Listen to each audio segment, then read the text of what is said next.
Well, Hey, I think here we are. We are indeed. Hello. Hello there. We're back. Night 2.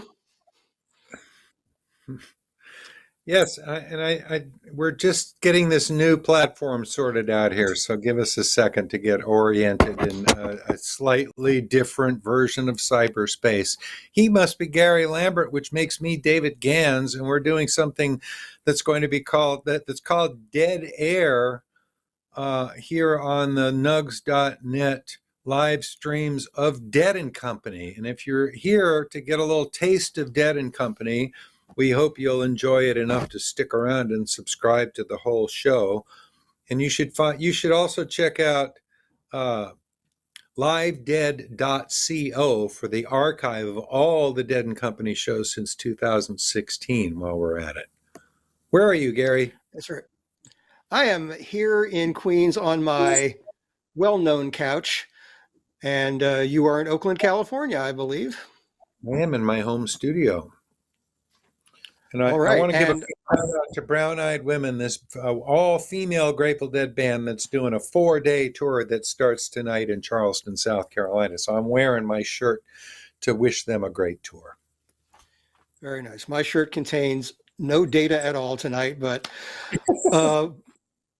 all I care about right now is Dead and Company and how good they sounded on opening night, Monday, from down in Raleigh, North Carolina. Despite some crazy weather leading up to the show, the band really brought it, I thought, and they are feeling even better about it tonight. According to sources I've been in touch with, they feel like they've shaken off the cobwebs pretty quickly and are really getting ready to deliver the goods. From Bristow, Virginia, which I take it is about an hour outside Washington, D.C., they are moving north into the stronghold, into the great northeastern mecca of Deadheadism. They'll be at Citi Field. They will be at SPAC. They will be at the old Woodstock site. They will be in Massachusetts, Hershey, Pennsylvania. So a lot of great shows coming up for those Northeast Deadheads and for all of you, no matter where you are, because you can get these shows streamed to you in HD and for the first time ever in 4K by either buying individual shows or subscribing to the whole tour. And we've instituted this new thing now where we're doing the halftime show. We're going to have a special guest tonight. We were supposed to have a special guest on Monday night, but because of the weather, the set break was truncated and we didn't want to confine our wonderful guest to just 15 minutes. So he has graciously agreed to move to tonight, and you will see who it is at halftime. We're pretty excited about it. I am pretty excited. Listen, I totally agree with you, Gary, about how the band hit the ground running. And they opened their touring season with 2 great openers, Touch of Grey and then Shakedown Street. And every bit of the music was really, really, really delivered with a top quality. You know, there's no, I didn't think they had to shake off the cobwebs at all. They were just like right into it. And we got a debut. If I'm correct, that was the first time the Dead and Company ever did Death Don't Have No Mercy, right? I believe that is correct. And I think that may have referred somewhat to what has transpired in the world for the last year and a half. We've lost a lot of our fellow citizens, and I think it was also slightly a memorial for Leah Justine Barlow, a beloved member of the family who passed on way too young and way too suddenly last week. But on a happier note, the band really was animated, having a good time, a lot of smiles. And yes, those were fly swatters you saw Mickey Hart using during the drum segment. A new innovation.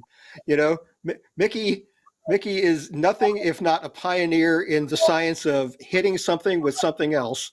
And he's trying fly swatters for this tour, and they sounded good to me. And, you know, when you're in the Northeast in a humid summer, they may come in handy for other purposes as well. So, you know, I missed that. I must have been off getting a beverage or something when the fly swatter was happening. I'll be on the lookout for that. I don't know if they're doing it again this year, but on one tour they had a little bank of those old squeeze bulb horns, like old bicycle horns, and would play a nice during the drums would play a nice solo on those things. That was great fun.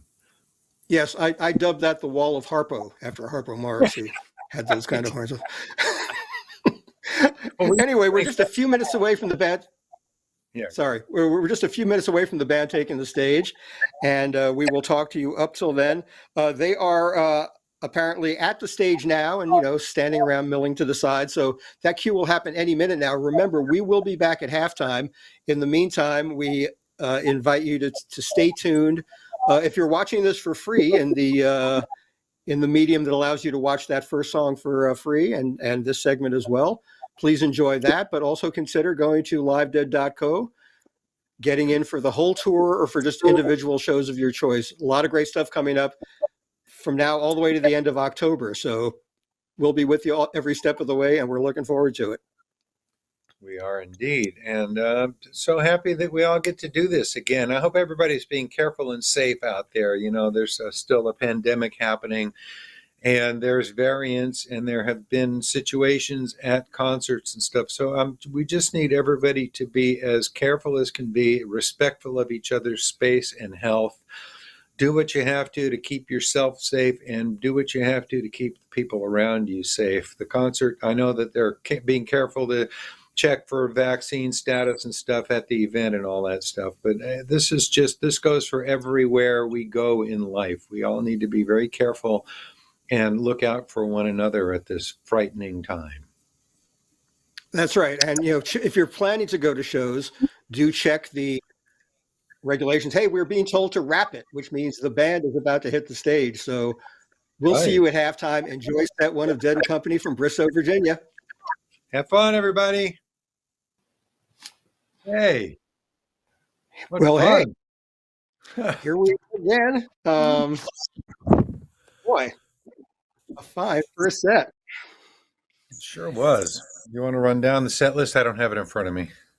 Well, perhaps we'll do that when we bring in our guest, because he was watching too. I'll just say that was a beautiful and wide-ranging bird song to end that set, and then a hairpin turn into Don't Ease Me In. That was just delightful. Before we bring in our guest, we do want to tell you what's going on here.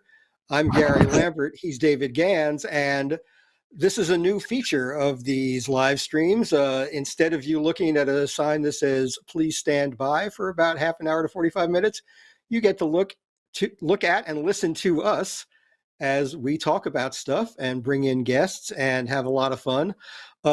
If you just saw the free preview of that first set and are hungry for more, of course, you can purchase the whole show at livedead.co, which will take you to nugs.net. And you can buy one show, you can buy the whole tour, as much as you want. In the meantime, we're here talking to you, and those of you who have already subscribed, we thank you. And we are about to bring in our first guest, aren't we? I think so. But before that, we should also mention that if you are watching this little free preview between sets and you decide to sign up for set 2 of this show, you can still watch the first set on demand. And also that your subscription to Nugsnet gives you access to the entire archive of Dead & Company shows going back to 2016. That's what they hired us to do. Yeah, we're going to shoot the shit with our special guest. Yes.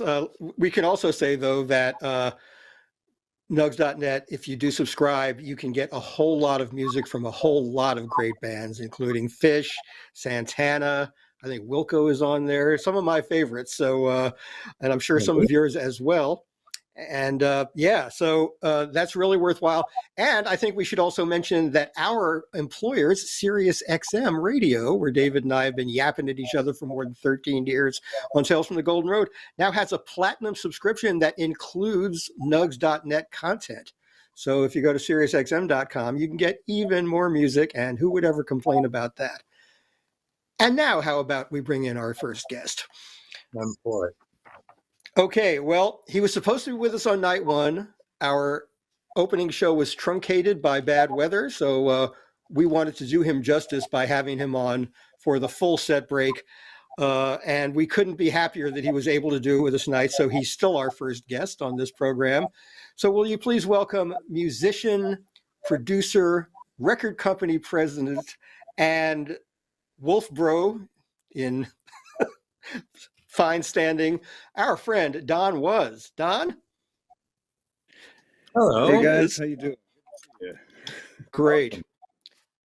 Great to see you, Don. Good. All right, I gotta line up with you guys. I can see the three boxes. So Yeah, there you're we good. go. We Now, got you. not Three Musketeers. Got it. Indeed.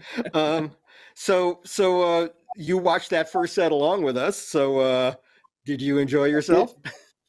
I love that set, man. I'm seeing some really cool things happening. The last two shows, I love the conversation that's going on between Jeff and John. They're getting Oh, into good. some Always. real deep stuff, really locked together.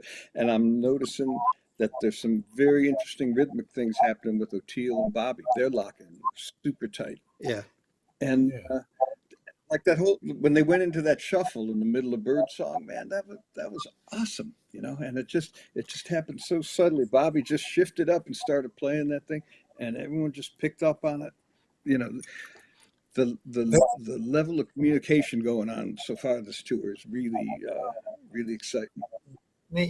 You And only came two shows in. from a whole different universe. I'm really interested in your impressions of. I mean, I first met you almost 40 years ago when I was a journalist, and you were in Was Not Was, which was an amazing band. I totally loved that band and what you Thank guys you, had man. going. And we had conversations then about the state of the music business and how these things work. And in the intervening decades, the whole music business is turned upside down, and now the rest of the world has come around to this Grateful Dead way of doing things. I'm dying to know what you think of all this. Well, you mean of just what's happened to the? It's still about great songs. It's still about playing them soulfully. It's still about conveying your inner emotional life to other people, communicating that so that they feel something. May not be the same thing you're feeling, but they feel something, and that helps them understand life, man. Life is nuts. We don't know if we're going to die in the next 10 seconds. We don't know if we're going to get fired in the next 10 seconds. There's very little you can hang your hat on, and it's confusing. We don't even really know why we're here. So that can be a lot to deal with, let alone pandemics and stuff like that. So anything that brings you some comfort, that helps you understand what's going on inside, or just makes you feel good for a few minutes, man, that's such a valuable thing. And that has not changed. Thank Only you. the Indeed. delivery. And even Yeah. some of And the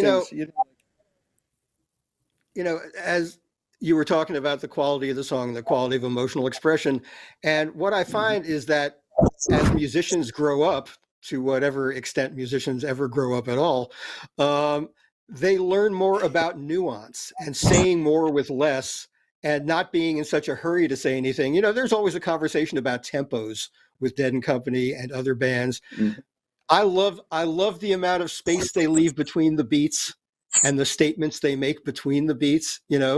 Um, Yeah. I saw a beautiful quote. I just saw a documentary about Louis Armstrong, and Wynton Marsalis commented on how people criticized Louis later in his life because he wasn't playing with the same insane fast virtuosity, and Wynton Mhm. said people didn't understand that was some of his greatest playing, because he said the greatest sign of technique is nuance. That takes the most Yeah. genius, is to convey nuance. And I think Yeah. that's really true in what Dead and Company are doing. It's really, man, like look, I know we take some shit about playing the songs too slow and Voice Brothers. I'm aware of it, but understand what Bobby's trying to do, which is to deliver the song soulfully. He doesn't want to race through it. Sometimes they have a lot of syllables, and I've been enjoying watching him sing these last two shows because I don't normally get to see his face. I see him from Ah, behind, and he's really in these songs, and his facial expressions and his gestures, they all convey the deeper meaning of the song. And he's about telling the story, and he's about telling it in a fresh way every single night, is becoming that character in the song, and delivering it. And sometimes you got to slow the tempos down to get the words out with nuance, and to leave the space that you were talking about, Gary. I know that's not for everybody. I know some people like to groove a lot, and it's finding the way to groove and deliver the songs at the same time. It's an ongoing Yeah. process, and it changes from night to night, of course. They we're, had some great groups going tonight, man. I thought "Feel Like a Stranger" that had a real deep pocket in it, man. That was good. Mhm. When we're done tonight, I'm texting Bobby and asking him to please add that to our ah, repertoire. very Nice. good. Well, I like the fact that there's room to walk around in between the voices and the notes in this music. I've always thought that. I came into this Grateful Dead world in 1974 when the stage setup was really simple and the system was incredibly articulate and you could hear everybody. You knew what each person was doing, and Mhm. that's this particular version. The thing that you're doing with Wolf Bros and this, it seems to have that same kind of clarity, even though there are more instruments on stage. There's just everybody's leaving room for each other, and that's a really important quality of this music. I'll tell you something I've really learned from playing with Bobby, and that is not to play the chords. Don't play notes. Play the song, man. Like listen to the lyrics in your head. Be focused on that, not the bars or the chords. You know what I'm saying? Like listen to the lyric and imagine if you were singing it. Now I sing them all in my head, and I question: do I really need this note? No, actually, this note gets in the way of me finishing the phrase the way I want it to. So the thing that keeps me excited and super interested these days is trying to play as little as possible. Only the things that are really important. You know, Ron Carter, I think the title of his autobiography, in fact, is like finding the right notes or something like that. Just play the right notes. You don't have to play 10 million notes. You know, just what advances the narrative and what advances the music and what keeps people's bodies moving at the same time. And Yeah, it's amazing how little that has to be, you know. I texted John after last night's show and I told him that his solo on Death Don't Have No Mercy was everything a blues guitar solo should be and too seldom is, Yeah. because a lot of Yeah. purported blues players are all about the pyrotechnics. And John's solo Yeah. was all about not playing a lot of notes, but making every note matter in the service of the story, you know? That's exactly right. You really see him maturing as an artist Yeah. right Yeah. If you in front of your lay eyes. people, we're talking with Don Was. You might recognize him from his quiet spot at the back of the stage with Wolf Bros, but the man has had a huge life in the music business. As I mentioned earlier, I first met him in the 80s when he was doing this wonderful band called Was Not Was. And he's gone on to this illustrious career in the music business, and he's currently the head of Blue Note Records. And one of the things, in fact, that leads me to ask you about this Dave McMurray album that is Oh yeah, just knocked me out.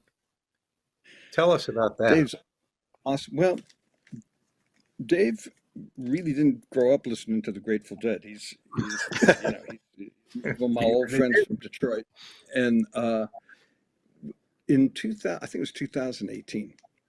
Uh, I put a band together. They asked me to put a band together for Hardly Strictly, and I'd never done a gig under my own name before in my life. But uh, Dave was part of it, and I mean, it was a really great band. We had a couple of singers from Was Not Was, Sweet Pea Atkinson, and Sir Harry Bones, and the McCrary sisters, and Terrence Blanchard, great jazz trumpeter, and three drummers. It was very cool. And Bobby came up and did Days Between with us. Hmm. And I believe that was really Dave's McMurray's first exposure to Grateful Dead stuff, and it blew his mind, man. And then he started getting deep into it. By the time we went back out on tours, the Wolf Brothers, and we hit Detroit, he came out and played with us, and he blew the roof off the place. So he just wanted to play these songs, but filter it through his sensibilities, which are very Detroit. It's a very Detroit, which is a kind of jazz R&B version of the thing. But you know, Detroit music's kind of raw, so there's a rawness to it. It's different, but it's great, and he's totally inside these songs. We went to Yes. see him play at Terrapin Crossroads on Saturday in the afternoon, and it was really exciting to see this now in front of a real Deadhead audience, man. And it got over. It's actually, you know, a lot of the songs surpassed the record, and he's finding it. It's getting better every day. I hope people get a chance to catch him. And it's a The cool record. record, It's for called those who aren't aware of it, the album is called Gratefully Dedicate, or Grateful Dedication, and it's on Blue Yeah. Note Records. The artist is Dave McMurray, not David Murray, the other great jazz saxophonist. They just actually recommend- know each other and have played Oh, together before too. I'm not surprised. But for deadheads out there that are interested in hearing the story told in a different voice, this is an entirely worthwhile record. So much of it, it's mostly instrumental, but there's a vocalist on Touch of Grey, and the way he reharmonized the verses on Touch of Grey is just incredibly. It's a whole new emotional journey, and I love it. That's good, man. I'm glad to hear that. We played on it. So Bobby and the Wolf Brothers backed him up on Loser with Betty LaVette singing lead vocals. Beautiful. That was pretty cool. Yeah. Yeah, we featured 3 tracks on our radio show, and the response has been wonderful. And we had Dave on, I think Sunday before last, and yeah, he was so happy about the way it came out and the way people are responding to it. So I can't wait to see how that develops. You know, when you go into a jazz club and play like 5 nights and just build from there, you know, that's the real proof of what you can do with the material. So I can't wait until Dave has a chance to really tour this stuff. Speaking of Blue Note, did you ever imagine, I know you grew up loving jazz and, you know, are a deep collector and appreciator. When you were in Was Not Was, could you ever have imagined that you would be president of what is arguably the greatest jazz label of all time? No, man. Not only that, I couldn't. My whole goal in life was to never have a job, man. I just wanted to get through without lifting heavy stuff. And I never considered playing music or producing records to be a job. You know, I'd have done that for free. That's just fun. And I was doing pretty well. I was in my late 50s, and then it came up out of nowhere, man. And it was irresistible. I'll be honest with you, man. I always thought the record company was the enemy. That was really how I looked at it. I think a lot of musicians look at it that way. They come down, tell you the wrong thing to do, interrupt your sessions, and then if it sells anyway, they steal your money. That was my impression of record companies. But what I've learned from 10 years of working at Blue Note with an incredible group of people is that it's mostly a bunch of young people who love music, and they'll stay in the office till 11 o'clock at night just to help get the records out. And they may not even ever meet the artist or know the artist, but they're just dedicated. That's essentially who makes up the record company. It's the real workers, you know. And so I've mellowed in my hostility towards record companies. I guess you have to when you're the boss. We should quickly mention I see the good we do, and but it's incredible to be the caretaker of that legacy. I was a huge fan of Blue Note from the time I was 14. I was driving around with my mom running errands on a Sunday back in Detroit, right? 14, and I couldn't drive, so she was dragging me into stores, and I turned into like this real crabby, ornery kid, right? Finally, she left me in the car with the keys to the ignition just so I could turn it on and play with the radio. She got sick of dragging me through the stores. I was playing with the dial. I was going to my favorite R&B station, which if anyone was listening from Detroit, it was a station called WCHB, 1440 AM. And unbeknownst to me, on Sundays, they broadcast jazz from their sister station, WCHD. And I tuned in just in time to hear the saxophone solo from what I later learned was a song called Mode for Joe by Joe Henderson, which is a Blue Note record. I didn't know anything about jazz. I'd never listened to any of it. And this solo, it comes on, you can check it out. It's up on Spotify, you can hear it, and it's about 1:26 into the song. He starts, it's not even notes, it's not technique. You don't hear reeds, you hear like anguished cries. He goes, and it jolted me, but it matched my mood. Okay, I felt that much angst getting dragged around into these stores when I wanted to be hanging out at the mall or whatever, right? So about 20 seconds into the song, the drummer, who's a guy named Joe Chambers, who still records for Blue Note, he kicks in on the ride cymbal, and Joe Chambers makes Joe Henderson fall in line. And the message that came through to me in that music was Joe Henderson speaking to me and saying, "Don, you got to groove in the face of adversity." And it was wild, man, because it changed my mood in about 3 minutes. I was a happy kid. My mom got back in the car. I was a nice guy again, and it was an incredible demonstration of the power of music. But it also made me like a huge fan. I wanted to know more about this, so I went out and bought an FM radio so I could listen to the jazz station. And then I started collecting the records because turns out they all had these really cool covers, and I loved the music, and the whole milieu seemed incredible. There were these great black and white photos with like just cool looking guys holding the saxophones, smoking cigarettes, and I just wanted to be part of it.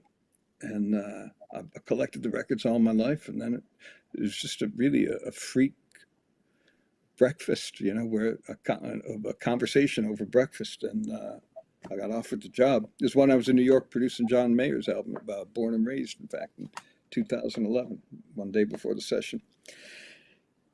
And Were so you I've been doing it instrumental in introducing John Mayer and Bob Weir? Did I hear that? Say it again? That you had something to do with John Mayer and Bob Weir meeting? Well, while I've made 3 records with John. The newest one, Sob Rock, and 2 about 10 years ago, Born and Raised in Paradise Valley, right? And so I spent a considerable amount of time with him. And every time we get in his car, he had the SiriusXM Grateful Dead channel on. And I was really surprised. He was like this huge Deadhead, and he could identify, man, like, no, that's not 1979, that's 78. He knew exactly what was going on and had really studied the stuff, and was aspiring, I think, to get some of that improvisational stretching out in his own music. So about a year or 2 later, I'm in my Blue Note office, and Bobby and Mickey came to see me about Blue Note putting out some of their solo records. And John was working in the studio downstairs. So I said, "Get up here, man. You won't believe who's in my office." The Capitol Records, right? The round Capitol Tower. So John comes up. And he meets them, and they're like stunned to see how into the Dead he is, right? And how much he's listened to it and studied it. So he said, "Well, come on up and play, man." Bobby said that and invited John up, and one thing led to another, and I drove up there with him. So I was hoping someone would ask me to play bass, but but John had really, I did play a little bit, but John had really studied, what was going on there, and kind of in the interim between when he met Bobby and Mickey and when we actually drove up to San Fran, he woodshedded the songs, really, learn the songs, and you could tell from the first second that there was chemistry. It was obvious to everybody in the room, and even the most jaded people aboard, AJ and everyone's, like, who were just like going about their business and not paying attention. Everyone kind of stopped and thought, okay, this is another level of weaving it together. And it's been incredible to see the thing mature. And so far, these first 2 shows, I thought have been killer. And the musical conversation that's happening on stage is getting real powerful. Yeah, and speaking of things maturing, the evolution of Wolf Bros has been another great thing. And this is really consistent with the way Bob Weir has conducted his musical career from the start. In 1964, he said, "Hey, why don't we throw a jug band together and see what happens?" And we saw what happened. And then when he was looking for an extracurricular project after the Grateful Dead, he said he was playing with Rob Wasserman and he was playing with Jay Lane. So let's put a little 4-piece kind of blues band together and see what happens. And that turned into Rat Dog. And again, with Wolf Bros, he starts a 3-piece with you and Jay, and it has evolved and refined. And they said, let's put Jeff Cometti in the mix. And one of the great hires for me was Greg Lees, who I've loved playing with everyone from Joni Mitchell and Jackson Browne to artists well, like Bill Frisell and Charles Lloyd. And he just fits perfectly. And then came the Wolf Pack. And I'd really like to know how that step happened. How the Wolf Pack happened? Yeah. It's tied into Bob's been working on this share that for Grateful Dead songs that I, Mhm. I don't know if things have been announced yet, so I don't want to mess up here. So, He but alluded let's to it just a little. suffice it to say he's been working on it, and I think he wanted to have some members of the orchestra could travel with us and knew the songs a little more intimately and who could solo on it. So, so we auditioned some people specifically for that, but it started sounding really cool. So we thought we did a live stream on New Year's Eve. We did about 4 or 5 from TRI during the quarantine, right? And we just started incorporating it, and it was really good, man. We really loved it. So we took them out to we did 4 nights in Colorado, 2 at Red Rocks, 2 in Vail, and we played the Berkeley Greek not too long ago. And people seem to dig it. It's a whole other thing. But to your point, Gary, man, yeah, Bob is willing to spend a couple years getting the foundation tight. And we had to all figure out, I mean, obviously Jay and Bobby have been playing together 25 years. They don't have to figure out anything. But how this particular approach to being a trio would work. I'm not Rob. You know, Rob was, you know, virtuosic in the highest degree. He was a buddy of mine. I produced him, in fact, Rob Wasserman. Uh, and then Bobby just called me up one day in 2016, and he said, I had a dream that Wasserman came to me, and he said, and Rob had introduced us in the 90s. We had, and he said that Rob came to me, and he said, the reason I introduced you to Don is that when I'm not around, he should play bass. So, Wow. so he dreamt the whole thing. He dreamt Rob talking to him. He dreamt that we started a trio. He dreamt it was all acoustic bass, and he dreamt the name Wolf Brothers, Wolf Bros, you know, out of nowhere, man. He said, "So you want to do it?" It's like, yeah. But I'll be honest with you, it took. It's still an ongoing process, and that's the fun of it. I hope it's always an ongoing process. But it took a minute to figure out how to play with Jay and Bobby. You know, you have the specter, not Phil Spector, but the specter of Phil, right? Hanging over you. You know, like how do Well put. how do you approach these things? I don't know how to play like Phil. Nobody knows how to play like Phil. You know, so don't you can't. Yeah, actually, the most Grateful Dead thing you can do is play like yourself. Yes. And whatever. Yeah. Don't play the same thing you played the night before or any night before. Right. Always approach it with a beginner's mind. That's what Phil does. But if I were to try to be karaoke Phil, I'd fail and it would suck, you know? So Yeah. I know Bobby wanted room to phrase, and you know, he was not he had no qualms about telling me when I was playing too much, you know, and we'd sit and listen to shows. We still do sit and listen to shows afterwards and analyze what's going on and just try to refine it. And of course, you know, when you listen to it, you realize that I realized that I was thinking, oh, I have all this important information on the bass to impart to everybody, and just bullshit, man. Just sing the song and play the song, and don't be Jocko. Amen. You know, don't have to do that. But there was already a Jocko. There's already a Phil. There's really Right. no point in repeating that. You know, and because of Teal, that, let me just praise O'Teal for a second, because I think he's yeah. awesome. He's is. found a way to really get up there and stretch and still keep the groove going, which is really hard. That's the thing about this kind of music. Robin Sylvester, who played with Rat Dog, is another one of those guys who does an amazing job of holding down the groove and participating in the conversation.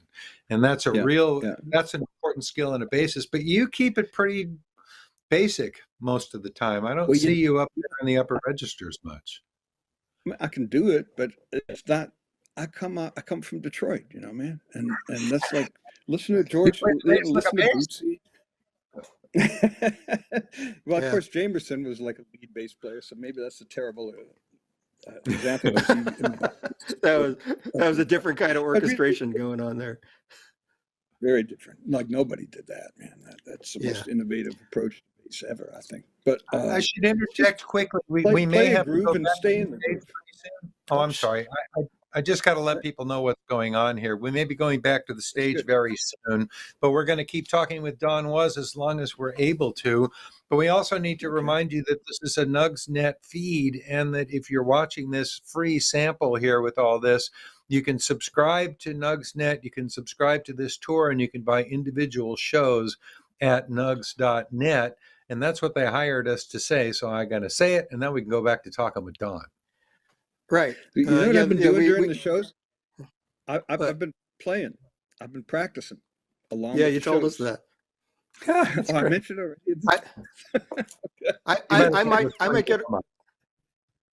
I might get around to that too, but I've been dancing. So Yeah, in my good. living room. But you know, getting back to Wolf Rose for a moment, one of the miraculous things about the band is after you added Jeff and after you added Greg and then you added the Wolf Pack, there's still a lot of space in the music. You know, everyone knows what to leave out. And those horn players, you know, they can play the written charts and then they can blow free. And it sounds like the written charts are changing from show to show too, because they come up with a different feel for what suits the moment. And that's just the perfect thing for Bobby. And I love the way that some of Bobby's guitar lines have been translated. You know, his intro to Weather Report Suite got orchestrated for the horns and strings. Just really gorgeous ideas happening there.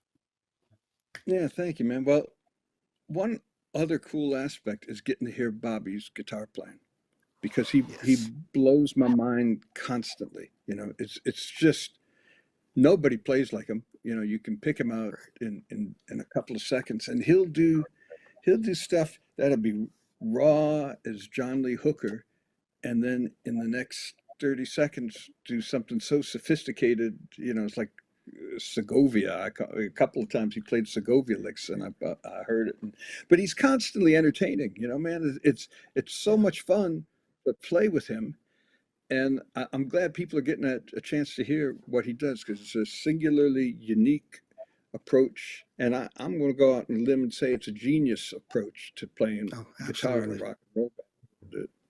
No one's ever done it like that. Yeah, it's brilliant.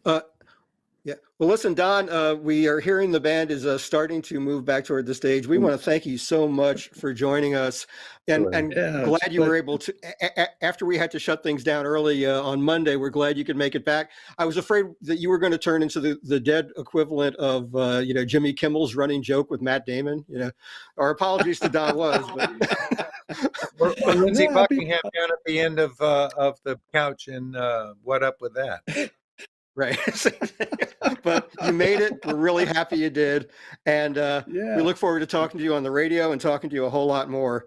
So we're going to let you go. David and I, we're going to wrap up here. Hope to talk to you soon. Thanks so much, Don.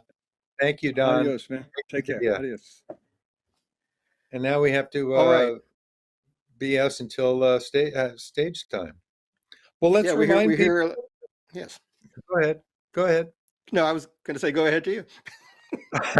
This is a NugsNet live stream of Dead and Company, and remember that you can subscribe to the entire tour at once, or you can subscribe to individual shows. They're offering 4K video this time around for the first time, for those of you who have the equipment to appreciate that. And there's also, as Gary mentioned earlier, there's a new SiriusXM VIP Platinum subscription that includes a whole bunch of stuff out of nugs.net's library. And what else do we need to tell them? If you subscribe to nugs.net, you can get access to every Dead show since 2016, plus 25,000 other shows from artists like Fish, Jerry Garcia Band, Rolling Stones, The Who, and Santana. Not a bad deal at all. And we also want to mention, because it's an integral part of what we do and what Dead and Company do, we want you to support the organizations that are represented at these shows. The band always reaches out to the community to help out good causes. And the two major ones, of course, are Head Count, promoting democracy in a democratically threatened world.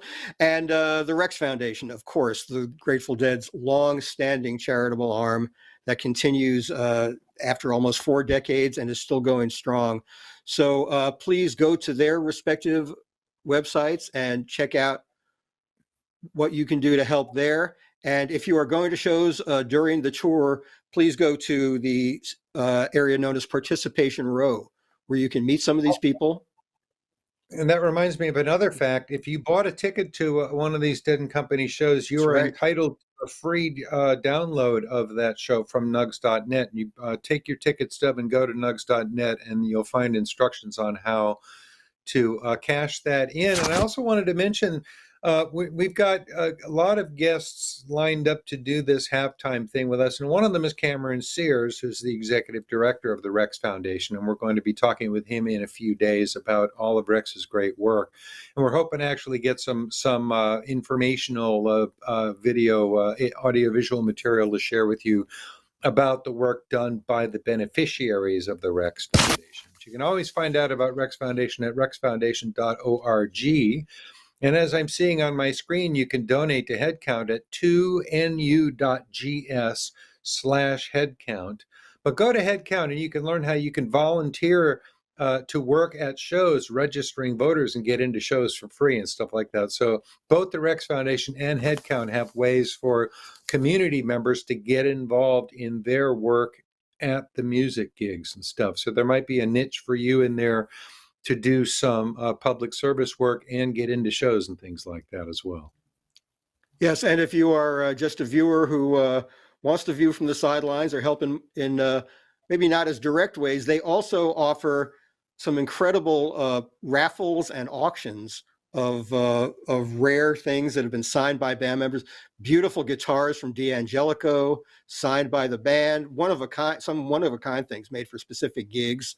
There have been some fantastic incentives for people to donate, take a chance on these raffles, or bid the highest on an auction. So that's another way that you can help these amazing organizations. Yes, and are we getting close to the band being back on stage? I hope so. Yes, because otherwise run out of we just have to talk at you some more. Well, we'll never run out of things to say, but we may take a while to get to them. I'll tell you what, let's run down that first set list. That's always a way to vamp. The band started with Cold Rain and Snow, then Feel Like a Stranger with that beautiful deep in the pocket groove that Don was alluded to. Mr. Charlie, Friend of the Devil, Dire Wolf, Liberty, that gorgeous and wide-ranging bird song, and then Don't Ease Me In. And if you want to find out what's happening in the second set, well, you can watch the one-song preview of the second set if you're watching this for free. But then if you are so enticed, you can also dive in deep and purchase the whole show. And then I think have a 48-hour on-demand window to watch it, which I strongly recommend. These shows are so beautifully shot. The music is so beautifully mixed. It's almost like being there, and yet I get to be on the couch. Best of both worlds. And if you buy tonight's show now after watching our little show here, you always can go back and watch the first set. So you can watch the second set live if you sign up now, and then go back and catch up on the first set as well. It's a miraculous age we live in, isn't it? It is. We can co-host a show without leaving our homes. That's a cool thing right there. I mean, there's part of me that wishes we were at the show, but, there's a part of me that's 67 years old and getting kind of tired of schlepping around the country and all, and it's like okay to be at home too. And with the quality of the audio, I mean, we got clipped speakers in the living room, so we're hearing this in really good quality. And the mix is spectacular. The video quality is ridiculous. I didn't even have 4K, and it's just great in its HD form as it is. Yeah, 4K might get frightening. I mean, you may be too close to the band. You might see, every pore. I'm not sure, but they look pretty good though. Bobby's looking so tan and fit. His workout regimen has been working, hasn't it? It appears to be, and we noticed too that John Mayer is wearing a cowboy hat tonight. What do you suppose is up with that? That's right. Does it mean he lives anything? He lives in Montana part of the time, so I guess he's earned it. And I wonder how he keeps track of who he is. I mean, he's got this new album in his pop star guys, and I just see little clips of a new video on Twitter going by and stuff. And now he's over here doing this hippie stuff. I wonder how he keeps it straight in his mind. Well, and then he can go to something like the Crossroads Guitar Festival and hold his own against the greatest blues players on the planet. He's a versatile guy, and his musical passions are wide ranging. And he's into jazz, and he's into hip hop, and he's into so much stuff. Incredibly knowledgeable about all kinds of music. I've had the pleasure of talking to him numerous times, and he's kind of the right guy for this job because he brings such a broad frame of reference to the music. As do Jeff, as do Oteil. This is music that really, really rewards big ears and calls into play influences from all over the place. So yeah, the more versatile your listening experiences are, the more versatile player you're going to be. I wonder if we're going to see the Fly Swatters again tonight.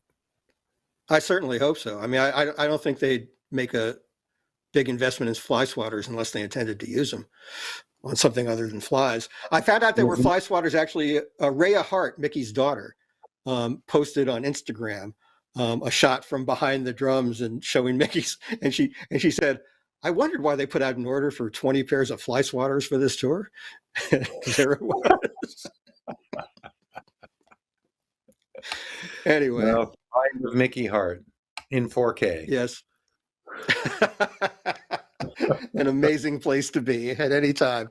Yeah, I want to talk more, but as this tour goes on, we can talk about all of Mickey's amazing and varied musical ventures. This thing, Sound Consciousness, he's done with Zakir Hussain, has been quite amazing.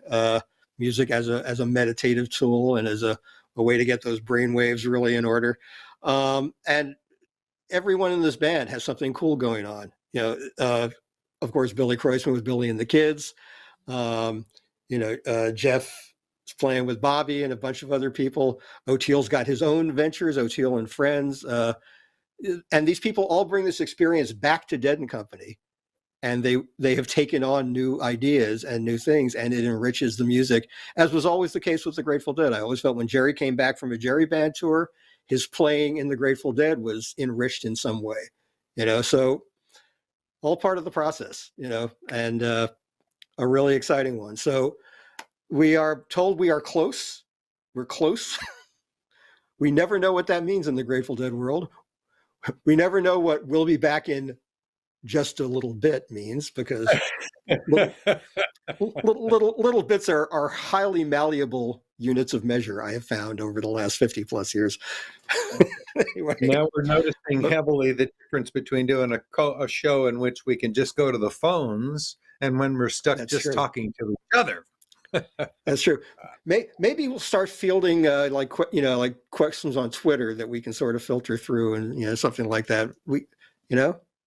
Yeah, I actually think we should try and get somebody to call in from the venue too. Get an audience member to check in. We'll have to find out exactly what this technology allows. And the band is ready to go back to work, so let's stop working. Enjoy, everybody. All right.